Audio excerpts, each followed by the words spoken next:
जय पीताम्बरा।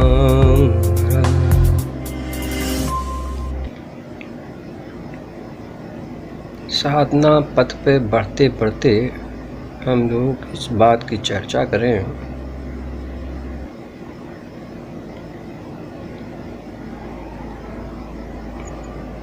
कि साधना को कैसे और तीव्र किया जाए।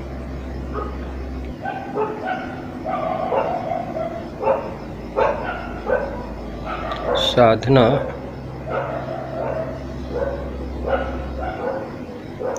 में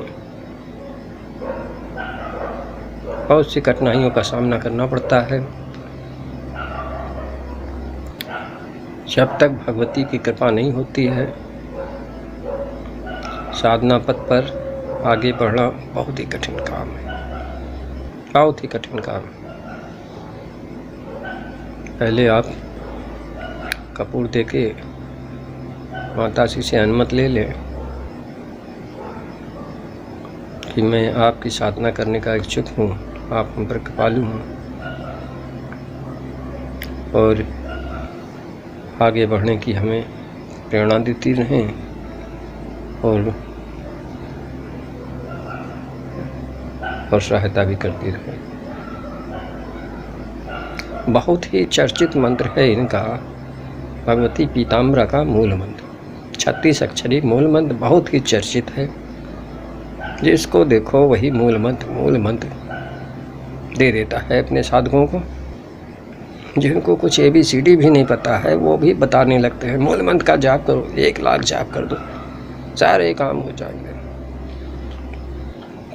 भैया मूल मंत्र जाप करना कोई खिलवाड़ काम नहीं है भाई। क्रमशः आगे बढ़ते हैं, यह ऐसी विद्या है, क्रमशः आगे बढ़ते हैं। 1 अक्षरी, चतुराक्षरी, अष्टाक्षरी, इस तरह सीढ़ी से एक एक करके आगे बढ़ते जाते हैं। मगर क्या कहें हम गुरुजनों को, वो सीधे 36 अक्षरी दे देंगे, मूल मंत्र का 1 लाख जाप कर दो। साधक बेचारा जुट जाता है, 1 लाख कर लेता है, परिणाम कुछ मिलता नहीं। उसकी आस्था माँ से डगमगाने लगती, डगमगा जाती है आस्था। आस्था को डगमगाने में देर नहीं लगती। उसने 1 लाख जाप किया और कोई काम न बना तो उसकी आस्था तो डगमगाना ही है भाई। जहाँ तक सवाल है मूल मंत्र, विशाल तो बहुत है। मूल तो मूल मतलब जड़, तंत्र की पूरी जड़ ही वही है। इसलिए मैं कहता हूँ मूल मंत्र को अधिक से अधिक यानी कम से कम 36 लाख पहुँचाओ। अगर 36 लाख तो भाई हमारे सारे शिष्य पहुँचा चुके हैं, बहुत से लोग पहुँचा भी रहे हैं। मगर जितने नए साधक हैं उनको तो पता ही होगा कि मूल मंत्र छोटा नहीं बहुत बड़ा है और इसको 1 लाख पूरा करने में चूरे हिल जाते हैं।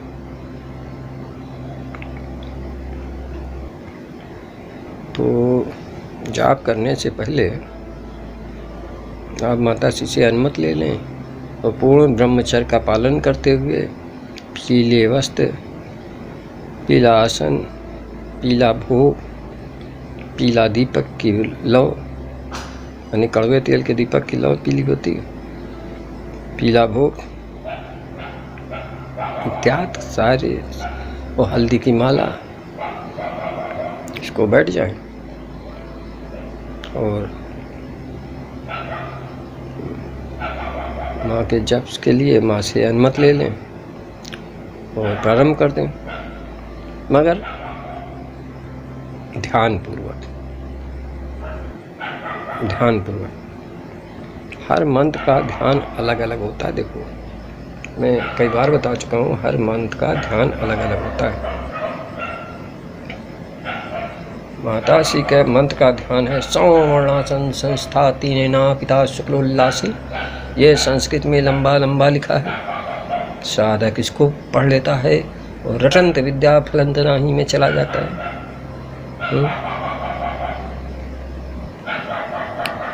या सौवर्णासन संस्था पिता शुक्लोल्लासी हेमा भांग रुचि शशांक मुकुटा, ये तो आपने पढ़ लिया, मगर इसका अर्थ आप कुछ नहीं समझ पाए तो ध्यान क्या लगेगा, पहले ये तो बता दो मुझे।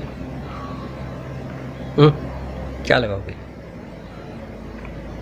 इस चीज़ की हिंदी पता होनी चाहिए जो आपके दिमाग में पूरी तरह से घुस चुकी हो, हिंदी।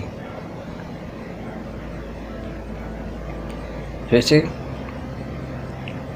सोने के सिंहासन पे मातासी बैठी हुई है, आप एक कल्पना करो, ध्यान करो, सोने के सिंहासन पे मातासी बैठी हुई हैं जिनके 3 नेत्र हैं।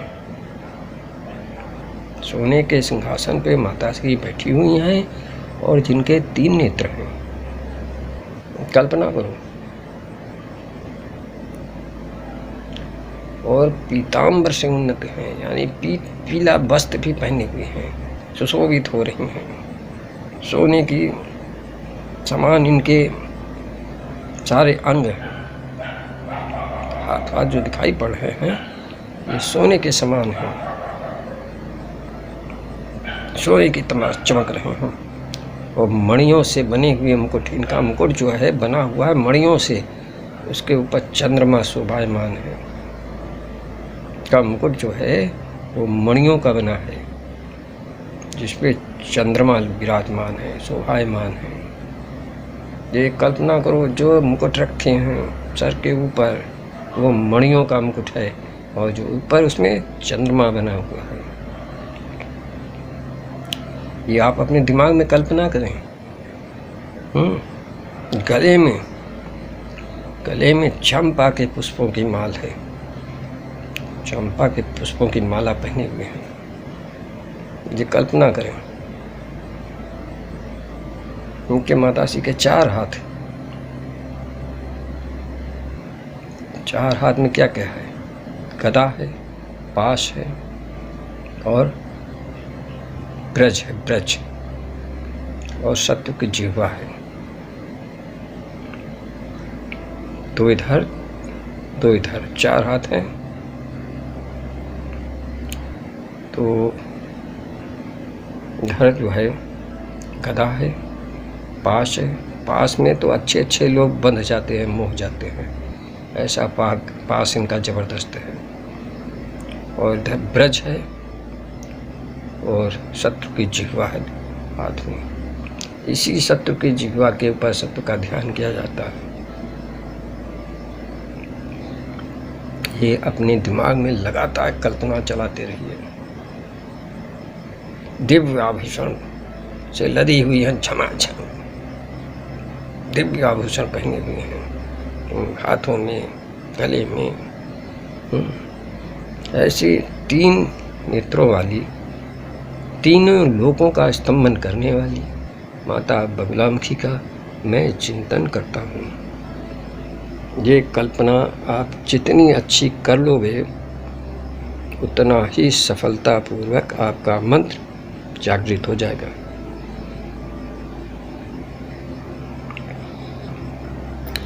अब जब मंत्र जागृत हो गया तो कैसे जानोगे जागृत हुआ?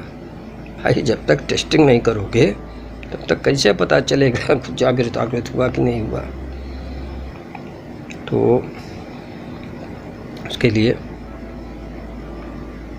आग से जला लो अपने को,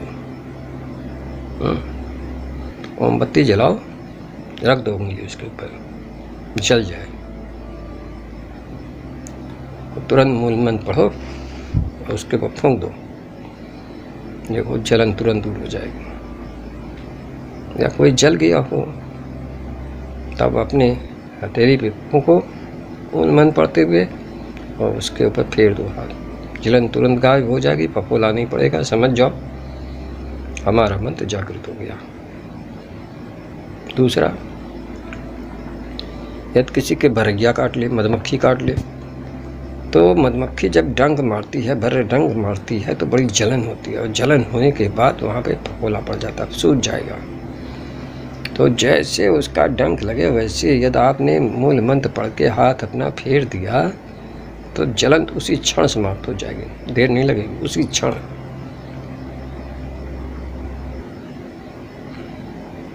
एक दृष्टांत बताऊं।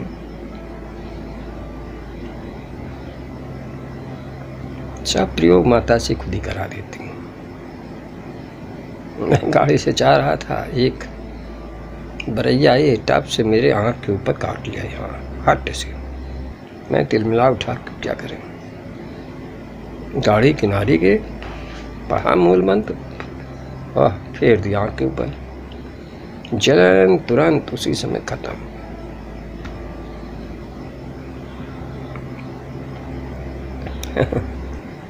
एक जगह गए भैया एक से मिलने, वहाँ बड़ी भीड़ लगी हुई थी।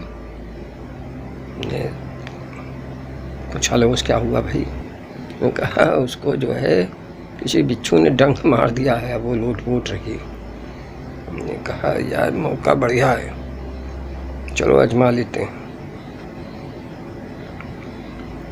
मूल मंत्र पढ़ा, फौरन हाथ पे गए उस बालिका के पास। कहाँ काटा है, कहाँ डंक मारा है। उसने जैसे बताया पैर की वो इशारा करके, यहाँ वैसे मैंने एक धप से मारा उसके पैर पे। कहाँ काटा है, और जैसे मेरा हाथ लगा वैसे वो कन्या उठ के बैठ गई। कहने लगी अंकल जी आप जादू जानते हैं, जादू जानते हैं। क्योंकि उसका दर्द उसी समय समाप्त हो गया। तो भैया किसी तरह मैं वहाँ से खिसक लिया धीमे से, क्योंकि सबका प्रचार नहीं करना चाहिए, दुष्प्रचार घातक हो जाता है। तो आपको पता हो गया, मूल मंत्र आपका जागृत हो गया। मगर भैया अभी से पूर्ण काम न लो, जब तक 4 गुना न बढ़ा ले जाओ। 4 लाख पहुंचाने के बाद ही आप कोई कार्य करें। इससे पहले करने से ज़्यादा अत्यधिक सफलता मिलने की आप उपेक्षा न रखें। कलयुग है, कलयुग में 4 गुना अधिक जप ही फलदायी होता है। तो इसका जप 36 लाख होना अनिवार्य है। मैं अपने सभी साधकों को 36 लाख करवा रहा हूँ, और उसे साधक 36 लाख कर चुके हैं, बहुत से करने वाले हैं, और जो नए साधक हैं वो भी तेजी के साथ बढ़ रहे हैं।